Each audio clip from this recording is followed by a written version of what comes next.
तो बच्चों, कैसे हैं आप सब। बहुत बहुत स्वागत है आपका आज की इस वीडियो में। आज की इस वीडियो में हम देखने वाले हैं बच्चों क्लास 12th का पॉलिटिकल साइंस जो आपका सब्जेक्ट है, जिसको हिंदी में राजनीतिक विज्ञान बोलते हैं।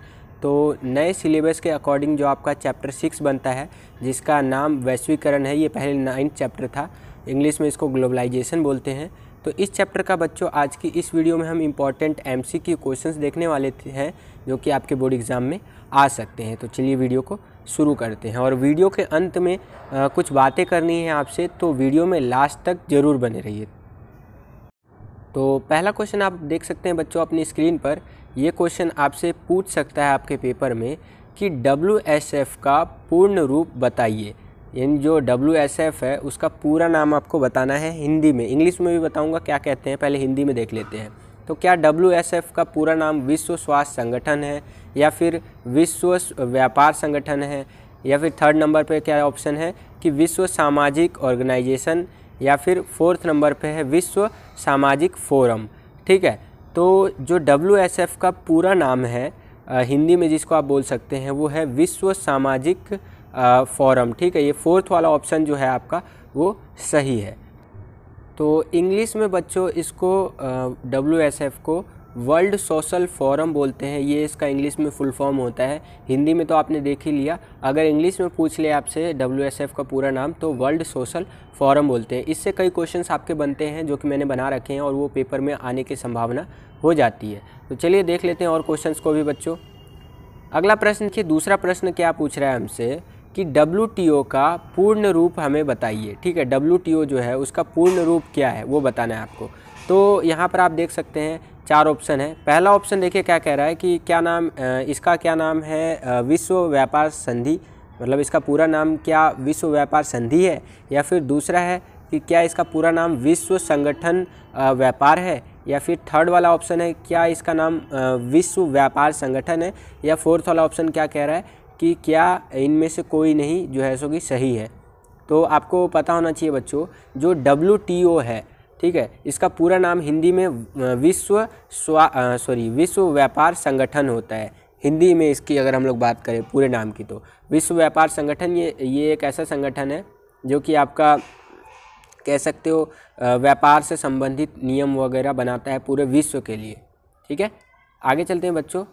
इसी को इंग्लिश में हम लोग वर्ल्ड ट्रेड ऑर्गेनाइजेशन बोलते हैं। विश्व व्यापार संगठन हिंदी में, और इंग्लिश में आपका World Trade Organization. Hindi English दोनों इसलिए बता रहा हूँ क्योंकि हिंदी में भी अगर क्वेश्चन पूछ ले आपसे तो हिंदी में भी बता सके, और इंग्लिश में पूछे तो इंग्लिश में भी आप आंसर दे सके। इंग्लिश मीडियम वाले भी बच्चे हमारी वीडियोज़ देखते हैं तो उनके लिए भी सहूलियत हो जाएगी। आगे चलते हैं बच्चों। अगला थर्ड क्वेश्चन देखिए क्या पूछ रहे हैं हमसे कि भारत में वैश्वीकरण की शुरुआत कब हुई। ठीक है, यहाँ पर 4 ऑप्शन आप देख सकते हैं। पहला है आपका क्या 1945 में जब UNO का सदस्य बना भारत, तब वैश्वीकरण की शुरुआत हुई, भारत के अंदर ग्लोबलाइजेशन की शुरुआत हुई। दूसरा ऑप्शन क्या कह रहा है कि क्या जब 1998 में हमने परमाणु परीक्षण किया तब भारत वैश्वीकरण अपनाया या वैश्वीकरण की शुरुआत हुई। या फिर थर्ड ऑप्शन देखिए क्या कह रहा है कि 2020 में अमेरिका के साथ हमारी कई संधियां हुई हैं, तो क्या तब हमारा वैश्वीकरण का शुरुआत हुआ था भारत में। या चौथा ऑप्शन कह रहा है कि 1991 में नई आर्थिक नीति अपनाने के बाद। तो इसका सही उत्तर जो होगा बच्चों, ये फोर्थ वाला सही उत्तर होगा कि 1991 में जब हमने नई आर्थिक नीति अपनाई, न्यू इकोनॉमिकल जो हमारा पॉलिसी था इस तरह से NEP जो था उस पर जब हमने हस्ताक्षर कर दिया और वो लागू हो गई, तो उसके बाद हमने ग्लोबलाइजेशन की शुरुआत कह लीजिए या अपनाना कह लीजिए, वो हो गया भारत के अंदर। ठीक है, तो इसका फोर्थ वाला ऑप्शन सही होगा।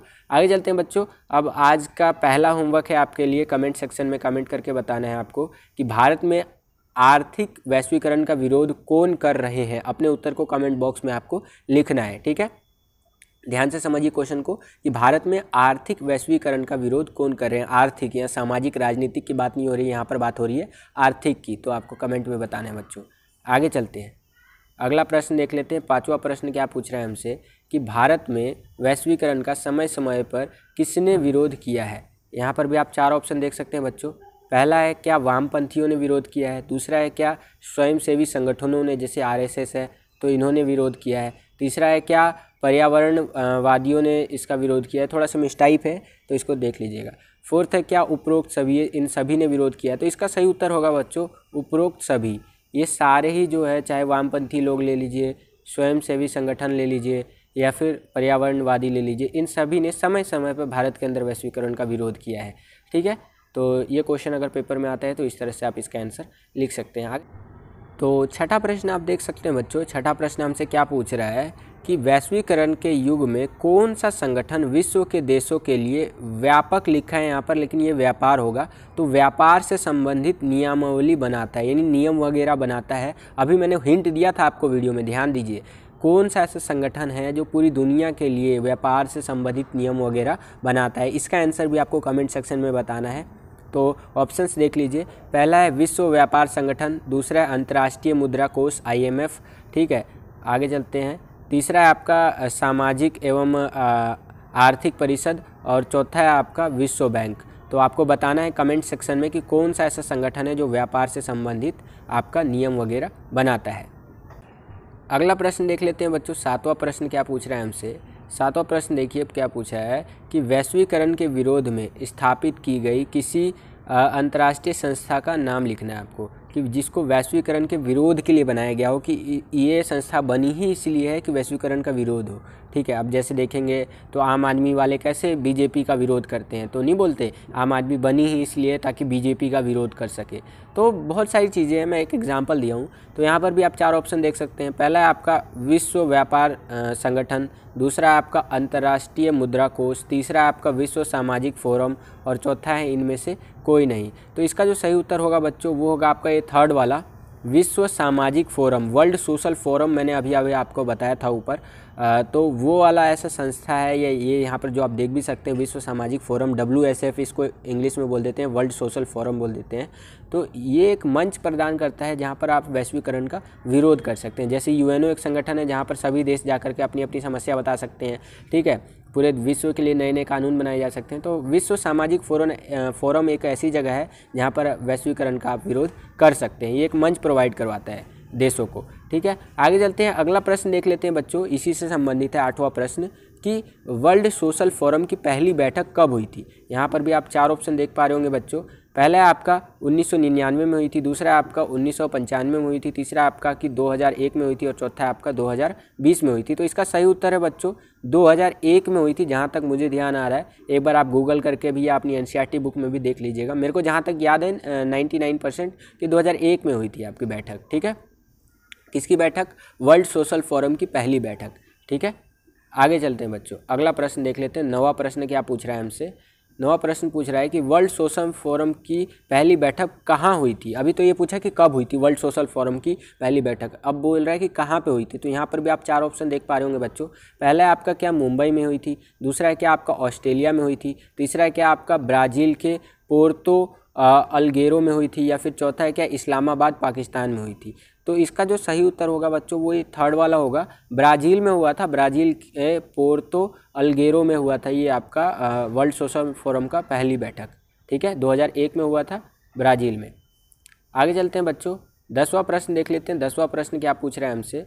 10वां प्रश्न पूछ रहा है कि वैश्वीकरण का अर्थ क्या है। एक शब्द के अंदर अगर पूछे तो वैश्वीकरण का आपको अर्थ बताना है कि वैश्वीकरण का अर्थ क्या है। तो पहला आपका क्या वैश्वीकरण का अर्थ है प्रवास, दूसरा आपका क्या वैश्वीकरण का अर्थ है प्रभाव, या तीसरा है प्रवाह, और चौथा है आपका इनमें से कोई नहीं। तो अगर हम लोग वैश्वीकरण के अर्थ की बात करते हैं एक शब्द के अंदर, तो वो होता है प्रवाह, चाहे व्यक्ति वस्तु किसी भी चीज़ का एक देश से दूसरे देश में प्रवाह होना, आना और जाना। ठीक है, इंपोर्ट और एक्सपोर्ट, यही चीज़ तो वैश्वीकरण है। आज आप इतनी अच्छी टेक्नोलॉजी MI का phone, Vivo, Oppo, Xiaomi, Apple वगैरह के फ़ोन इस्तेमाल कैसे कर पा रहे हो? वैश्वीकरण के कारण। तो एक देश से दूसरे देश में चाहे वो पूंजी का प्रवाह हो, ज्ञान का प्रवाह हो, व्यक्ति का प्रवाह हो, वस्तुओं का प्रवाह हो, प्रवाह मतलब आना जाना होता है, तो यही वैश्वीकरण है। अगला प्रश्न देखिए, 11वां प्रश्न क्या पूछ रहा है हमसे कि इनमें से क्या वैश्वीकरण का सकारात्मक परिणाम है, कि मतलब वैश्वीकरण आने से ये चीज़ अच्छी हुई है। यहाँ पर आप देख सकते हैं चार ऑप्शन। पहला है आपका कि क्या वैश्वीकरण आने से विश्व की आर्थिक गति में तेज़ी आई है, आर्थिक रूप से इकोनॉमिकली सारे देश स्ट्रॉन्ग होते जा रहे हैं वैश्वीकरण के आने से, मतलब सभी देशों की लगभग बात कर रहा है। दूसरा है कि अल्प विकसित देशों को आधुनिक प्रौद्योगिकी मिलना, जो अल्प विकसित देश है आपके उनको भी अच्छी टेक्नोलॉजी मिल रही है। ठीक है, और थर्ड है आपका कि पूर्ण विश्व, यानी यह पूरा विश्व जो है एक साथ जुड़ गया है, या जोड़ना कह सकते हैं आप। या और फोर्थ है आपका उपरोक्त सभी। क्या ये सारे ऑप्शन सही है? तो अगर हम लोग लगभग लेकर के चले तो आपका ये सारे ऑप्शन सही है, ठीक है। विश्व की आर्थिक गति में भी तेज़ी आई है, अल्प विकसित देश को भी अच्छी अच्छी टेक्नोलॉजी मिल रही है, पूरा विश्व एक साथ जुड़ रहा है, ठीक है। तो ये उपरोक्त सही वाला ऑप्शन सही होगा अगर हम लोग लगभग लेके चले तो, ठीक है। तो ये था बच्चों आपका पूरा का पूरा 11 क्वेश्चन। आज के सवाल की ओर बढ़ चलते हैं। आज का सवाल मैं हर एमसीक्यू क्वेश्चन में देने का प्रयास करता हूँ, जो भी एमसीक्यू क्वेश्चंस के वीडियो बनाता हूँ मैं आपके लिए। तो आज का सवाल ये है कि वैश्वीकरण से क्या अभिप्राय है, ये आपको बताना है कमेंट सेक्शन के अंदर। पूरा का पूरा वैश्वीकरण एक्सप्लेन कर देना है। ये 6 नंबर का क्वेश्चन है, सिर्फ वैश्वीकरण से क्या अभिप्राय है। जितना भी आपको पता है वैश्वीकरण के बारे में आप बता सकते हो, ग्लोबलाइजेशन क्या है। तो बस बच्चों ये वीडियो यहीं तक था। अब थोड़ा सा बात करना है आपसे।